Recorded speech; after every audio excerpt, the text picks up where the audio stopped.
Fala pessoal, tudo bem? Professor Mário Patrício falando. Com relação à disciplina de EAD, né, e o conteúdo que está por lá, eu vou agora, nesse momento, fazer um vídeo explicativo sobre o nosso conteúdo na plataforma Saga, né, para a disciplina de Fisioterapia nas Alterações Pulmonares 1, tá? E aí falando de quê? De avaliação do paciente ambulatorial, do paciente com doenças pulmonares, né? E aí com isso, o que a gente deve pensar? Em alguns aspectos relacionados à avaliação. No momento, nós devemos pensar o seguinte: o nosso paciente, né? Quem é o nosso paciente? Um paciente bem avaliado, ele é um paciente que vai ter um bom programa de tratamento. Nós devemos pensar nisso, né? Pensar no que o nosso paciente apresenta de sintoma ventilatório e todo o aspecto físico e de sinais clínicos para que nós possamos avaliar esse paciente, ok? Então, quando eu falo em avaliação ambulatorial do paciente com doenças pulmonares, eu devo pensar o quê? O que é essa avaliação? É uma estrutura técnica que permite a coleta de dados do aspecto clínico e físico, permeando assim a melhor conduta a ser tomada. Ou seja, quando o meu paciente ele é bem avaliado, o meu paciente vai ter um bom programa de tratamento. Tá? É nesse momento que você começa a pensar no teu programa, o que você vai fazer com o teu paciente. E aí nós, no primeiro aspecto, a gente vai falar o que da anamnese, que é aquela coleta de dados, a entrevista que você vai ter com o teu paciente, a respeito do que você vai fazer, né? A queixa principal desse paciente, o histórico de doença atual, o histórico de doença pregressa, tá? Isso para a gente vai trazer muitas informações importantes, ok? E aí, é claro, a gente tem que pensar, quando eu falo de doenças pregressas, histórico de doença atual, histórico familiar, né? Histórico social, o que esse paciente ele tem como hábito? Será que ele é um paciente, por exemplo, que ele é fumante? Né? Ele é um paciente que tem alergia a algumas substâncias ou ao ambiente, por exemplo, o asmático ele pode ter alergia a cheiro, ele pode ter alergia ao ambiente. O asmático ele é um paciente que tem o quê? Dependência do ambiente para exacerbar, ok? E aí, é claro, qual é a sintomatologia principal desse paciente? Será que ele sente falta de ar quando ele está em casa tomando banho?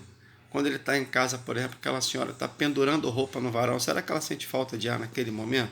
Ok? Isso acaba entrando dentro do quê? Do aspecto de histórico social, né? Quais são as relações que ele tem com a questão social dele no dia a dia. E a gente vai entrar logo depois aonde? Em aferição de sinais vitais, frequência respiratória, frequência cardíaca, correto? Pressão arterial, saturação arterial de oxigênio, dor, tá? E aí, é claro, a partir daí, nós temos que entender que toda a relação com os nossos, a nossa coleta de frequência de sinais vitais, elas estão importantes naquele momento, tá? Temperatura corporal, não podemos nos esquecer também, tá? Da temperatura corporal. A partir daí, a gente chega a colher os sinais vitais, né? Para onde que eu vou agora? Eu vou para o quê? Para a inspeção física, né? Por exemplo, aí nós temos os seguintes aspectos: inspeção da pele, mucosa visual, edema de extremidades, baqueamento digital, né? Aí eu penso no seguinte: quando eu vou avaliar a pele do meu paciente, eu posso, por exemplo, pensar na presença de cianose, né? Será que esse paciente com presença de cianose, ele pode ser um paciente que tem uma dificuldade respiratória maior, né? Se eu tenho lá o meu paciente que é DPOC, ele é um paciente que, consequentemente, sempre vai te apresentar cianose, né? Aquela redução de concentração de hemoglobina, tá? Carreado pelo quê? Ou seja, a redução da concentração de O2 carreado na hemoglobina. Esse paciente DPOC, ele sempre vai ter essa condição, né? Então, é uma inspeção da pele importante. Será que o paciente que tem uma pele hipocorada, por exemplo, ele não vai apresentar uma dificuldade para realizar uma atividade ou um procedimento? Então você tem que pensar na expansão da pele no aspecto de como a pele, nesse momento, ela vai interferir, por exemplo, na sua conduta. Tá? Quando a gente fala, por exemplo, da mucosa visual, da mucosa sublingual, né? Quando a gente fala lá na mucosa visual e você também percebe, né, o aspecto muito róseo da mucosa, do olho, esse paciente ele pode estar apresentando anemia. Esse paciente ele pode te direcionar para uma condição de diminuição da capacidade de realizar o exercício. Então, quando eu tenho uma mucosa visual muito rosinha, né, aquele rosa bem clarinho, eu posso pensar que esse paciente ele tem anemia e ele tem uma condição ruim, por exemplo, às vezes de desempenhar um exercício, de desempenhar uma atividade a se propor. Então, lá na mucosa visual eu vou pegar esse aspecto.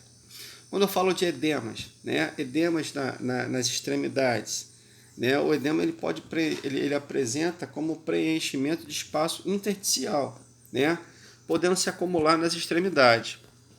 E é claro, se eu tenho um paciente com edema, como por exemplo o hipertenso, ou paciente que apresente uma insuficiência cardíaca, claramente os edemas em extremidades eles vão estar presentes. Então é importante nós pensarmos, né, nessa dificuldade de retorno venoso pela presença do edema, tá? Na dificuldade, por exemplo, apresentada ao realizar alguma conduta. Tá? Então, o paciente, por exemplo, que tem hipertensão, paciente que tem insuficiência cardíaca, provavelmente ele vai apresentar um edema para você nesse momento da avaliação. E, por exemplo, um outro aspecto na avaliação física, o baqueteamento digital. O que é o baqueteamento digital? O baqueteamento digital ele é o aumento, tá, do ângulo da unha no paciente que é fumante. Então, se a gente for perceber, o paciente fumante ele tem um aumento do tamanho, né, do teto da unha. Parece aquela unha de vidro de relógio antigo. Ou seja, esse paciente, ele muitas das vezes ele é fumante por muitos anos, desenvolve DPOC e tem uma unha em baqueteamento digital, aquela polpa da unha, né, um pouco mais alta, aumentando esse ângulo, ok? Isso é muito característico do paciente com DPOC, tá? E a gente vai, logo depois, a gente segue, né? A gente vai inspecionando e vai para a inspeção do tórax. Como é que é esse tórax? Será que esse tórax ele revela alguns pontos relacionados a algumas doenças? Então eu tenho que pensar, por exemplo, também na questão do tórax. Meu tórax, por exemplo, será que ele é um tórax em funil, né? Onde existe uma depressão do externo, uma projeção anterior das costelas? Esse é o tórax em funil, uma depressão anterior do externo. Será que eu tenho um tórax chamado de tórax pectus carinato, ou aquele famoso peito de pombo? Ou seja, a projeção do externo à frente. E na projeção do externo à frente eu posso associar, por exemplo, ao paciente asmático. O paciente asmático apresenta muito tórax pectus carinato ou peito de pombo, né? Quando a gente fala do tórax em tonel, né, ele tem um aumento antero-posterior, do tórax relacionado ao paciente com DPOC. O paciente acumula muito ar, é um paciente que ele retém muito CO2, então ele tem uma dificuldade de colocar esse ar para fora, ele vai aumentando aquele tórax, tá, de forma antero-posterior, ou seja, o tórax em tonel, característica do paciente com DPOC, ok? E aí a gente pensa depois, agora na continuidade da avaliação física do tórax, eu vou para onde? Para a ausculta, né? A ausculta, ela é simplesmente a maior e melhor ferramenta para que nós possamos identificar, de repente, a possibilidade de desconforto respiratório do nosso paciente. Então, eu pensei em ausculta falando sobre o quê? Os sons. Qual é o som normal de entrada e saída do nosso paciente? É o murmúrio vesicular audível, sendo ele universal ou não. Então, se eu penso em murmúrio vesicular, eu falo de murmúrio vesicular, ele sendo universal, ele é audível universalmente. Quando ele não é audível universalmente, eu posso falar em murmúrio vesicular diminuído, ok? Que é o quê? O som de entrada e saída, né, do ar, né, nos nossos pacientes. E aí, é claro, quando eu falo de som, eu penso também que em sons anormais, né? O que é um som anormal? É o ruído adventício, é o ruído que não tem condição, tá, de ser normal e pode identificar alguma anormalidade. Quando eu penso em ruído anormal, eu penso nos roncos, por exemplo. O que é um ruído chamado de ronco? É um ruído de tonalidade grave, é um ruído inspiratório. Muitas das vezes o ronco ele é associado à presença de secreção espessa, tá? Naquele momento que você consegue observar que existe o que? O ronco é o ronco mesmo característico, né, da escuta. Quando eu falo em sibilos, ou chiado, mais comumente falado, né, mais popularmente falado, o chiado. O que é o sibilo? Aquele som em tonalidade fina, parece um miado de gato. Muitas das vezes o paciente asmático, quando ele está em crise, você observa aquele miado de gato, aquele som fino, né, na escuta, muitas das vezes relacionado à diminuição da luz do brônquio do calibre.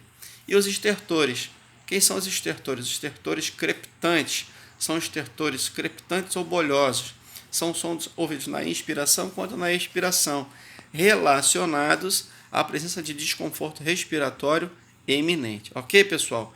Esses 3 sons, eles são sons característicos e nós vamos levar na continuidade das aulas, tá bom?